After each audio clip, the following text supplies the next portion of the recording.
Jackson Radio Show.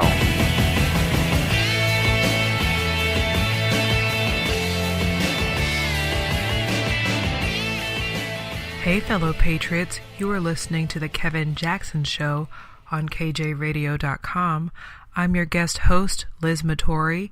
Please follow me at Liz Matory on Facebook and Twitter.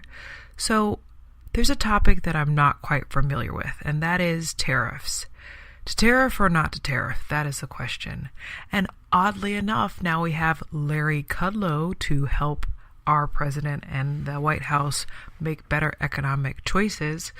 But yeah, we've heard about tariffs, throughout history, and they've been used, quite frankly, throughout history to help recalibrate our economy throughout the different times that have needed. Whether it's the beginning, George Washington used tariffs. We definitely used tariffs during the Civil War and several other times. I mean, in the 50s and 60s, and people always forget, our quality of life doesn't just happen overnight. And I'm very concerned specifically in a place like Baltimore. We used to have a very strong steel industry. Obviously, Bethlehem Steel used to be there.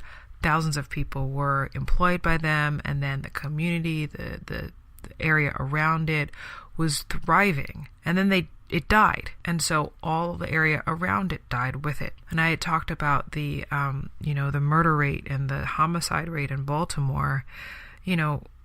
Baltimore has become a shell of itself, and if tariffs can help the growth of a place like Baltimore or Pittsburgh or Scranton or all these different places that used to have industry, why not? Why can't we try?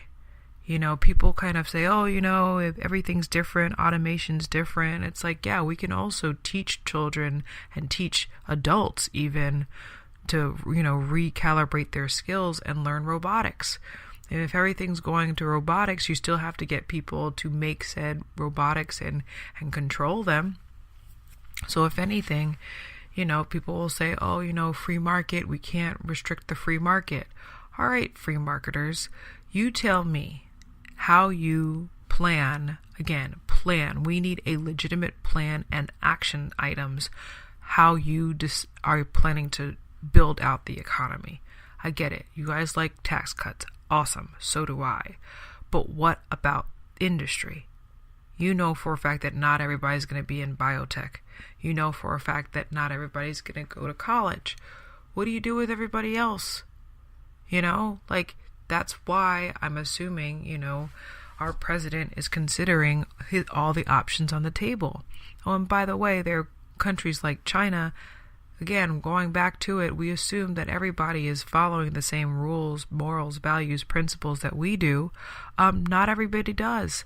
Talk about currency manipulation and, horrible living conditions and working conditions. And, they basically, I've heard that even the steel and that comes from China isn't high quality. You guys remember those commercials back in the 80s where it's like made in America and everybody had such great pride in what was made in the United States? Why can't we go back to that? Is it union stuff? Let's duke it out. Let's hash it out. Is it the fact that unions ask too much, or is it the fact that management asks too much? I mean, again, there are hundreds and thousands of millions of people who need better options, and everybody is related to everyone else. Again, maybe they don't care. Maybe the average, elite, maybe Hillary and her buddies don't care about what we do for our economy and what we do for our neighbors in our cities and even our, rural regions. But I know for a fact, and you know for a fact, that what we have now is not enough. We need to diversify our economy, and if we can go back to industrial and we can build out that, and again build out families and communities and cities, and again that I thought was a virtuous cycle. If anything, welfare is not the solution. That's our option. There's welfare and drugs. That's what we're left with. That's how desperate and dire it seems to be. Because in the 90s, you de-invested out of our economy. You allowed for, multinational corporations to only focus on what their bottom line is, their profit margin.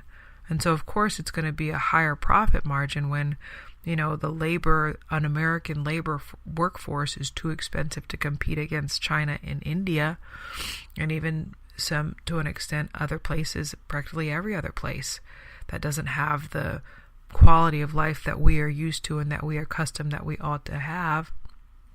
Or maybe that's it. Maybe you guys don't think that, Americans should have the quality of life that we have had for now 2 generations, if not 3. Maybe that's the case.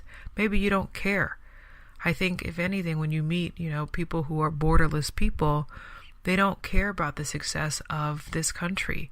We do. We as conservatives, conservatives care. But the question is, would conservatives now consider something like tariffs? Because I know for a fact that, what are we willing to compromise on? If people aren't willing to compromise on tariffs, then maybe they don't really care about the growth of the rest of the rungs. Maybe that's true. Maybe they'll just say like, oh, well, I met a guy. Oh my goodness, I forgot to tell you.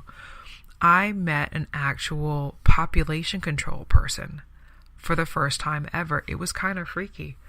When I say that, they might not care about the success of all of us, there's a bunch of them out there that think that we're overpopulated and that they don't care how we die off. They either allow us to die off or they're going to kill us off. But there are a bunch of people out here that think that there are too many humans on the planet. So maybe that's how they don't have to worry about the economy, because maybe, hey, they can be unemployed because they're going to die anyway. We don't want them around. I don't know.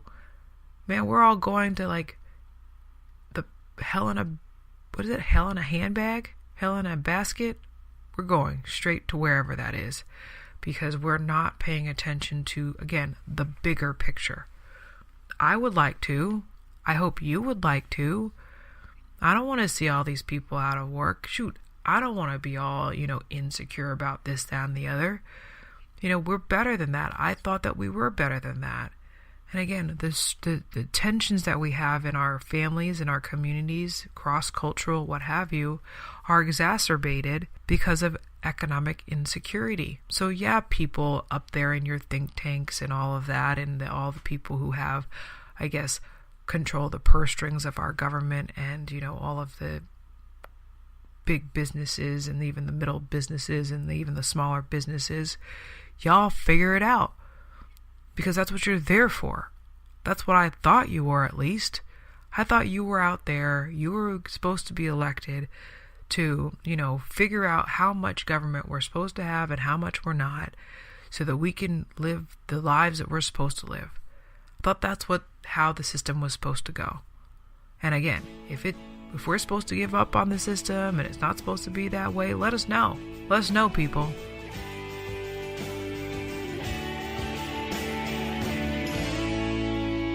This is the Kevin Jackson Radio Show.